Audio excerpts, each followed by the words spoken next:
तर फ्रेंड्स, आज आपण बनवणार आहोत नाश्त्यासाठी उपमा रेसिपी।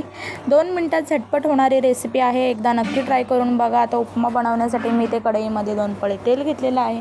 एक बारीक चिरलेला कांदा टाकून घेतलेला आहे। कांदा छान सोनेरी रंग झाल्यानंतर आपण त्याच्यामध्ये 2-3 मिरच्या बारीक चिरून टाकणार आहोत। आता तुम्हाला तिखट हवे असेल तर मिरची तुम्ही वाढवू शकता, कमी तिखटसाठी तुम्ही कमी देखील करू शकता। आणि 1 चमच टाकणार आहोत मोहरी छान तडतडल्यानंतर आपण त्याच्यामध्ये टाकणार आहोत 1 चमच हळद। आता हळद छान कांदा मिरचीमध्ये परतवून घ्यायचे। त्यानंतर इथे मी भाजून घेतलेला रवा टाकलेला आहे। मी क्लिप घ्यायला विसरले, पण तुम्ही रवा छान भाजून घ्या। त्यानंतर टाका एक अर्धा ग्लास आपण पाणी टाकणार आहोत आणि छान मिक्स करून घेणार आहोत।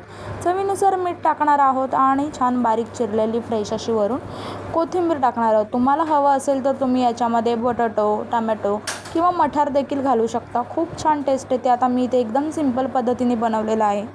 तुम्ही कोणत्याही पद्धतीने ट्राय करू शकता तुम्हाला हवं असेल तर।